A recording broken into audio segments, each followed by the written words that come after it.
प्रश्न है 4.00 गुणित 10⁻5 न्यूटन प्रति कूलाम परिमाण का एक ऊर्ध्वाधर वैद्युत क्षेत्र 1.00 गुणित 10⁻4 किलोग्राम की एक जल की बूंद को गिरने से रोकता है। बूंद पर आवेश का मान ज्ञात कीजिए। तो जो वैद्युत क्षेत्र है वो ऊर्ध्वाधर ऊपर की ओर है, तो ये वैद्युत क्षेत्र की तीव्रता जो है कैपिटल ई का मान ये ऊपर की तरफ दिया गया है ना। और कितना मान दिया गया ई का मान, ये हमको दिया गया है 4 गुणित 10⁻5 न्यूटन प्रति कूलाम। ठीक, किलोग्राम जल की बूंद का जो द्रव्यमान है यानी स्मॉल एम वो हमको दिया 1.01 गुणित 10⁻⁻4 के ग्राम किलोग्राम दिया गया। बूंद पर आवेश का मान ज्ञात है, क्यू का मान हमको ज्ञात करना है। ठीक, अब ये कोई बूंद है, इसका द्रव्यमान स्मॉल एम है, तो बूंद का भार कहां काम करेगा, हमेशा ऊर्ध्वाधर नीचे की तरफ काम करता है। किसी भी वस्तु का भार क्या होता है, हमेशा ऊर्ध्वाधर नीचे की तरफ काम करता है, क्योंकि पृथ्वी प्रत्येक वस्तु को अपने केंद्र की तरफ आकर्षित करती है। तो भार ऊर्ध्वाधर नीचे की तरफ हो गया। अब लगने वाला वैद्युत बल कहां होगा, ऊपर की तरफ होना चाहिए, तभी बूंद गिरने से रुक पाएगी। तो ये हमारा वैद्युत बल हो गया एफ। ठीक, अब वैद्युत क्षेत्र ऊपर की तरफ है, वैद्युत बल भी ऊपर की तरफ लगेगा। क्यों लगेगा, जब ये जो बूंद होगी वो धनावेशित होगी।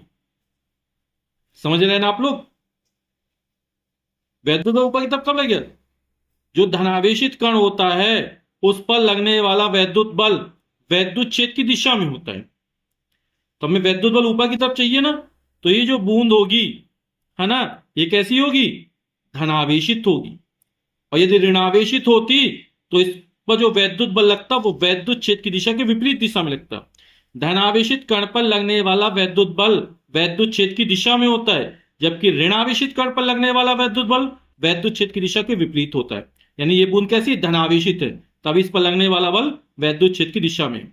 तो वैद्युत बल ऊपर की तरफ, बूंद का भार नीचे की तरफ, दोनों बराबर विपरीत होंगे, तभी बूंद जल की बूंद के गिरने से रुक पाएगी, यानी संतुलन की अवस्था में आ पाएगी।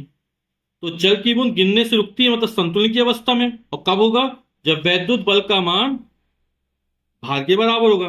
वैद्युत बल F बराबर क्या, Q इंटू ई बराबर होगा M इंटू जी के। हमें Q का मान ज्ञात करना, तो Q बराबर हो जाएगा M G अपॉन ई। सबके मान रख देंगे।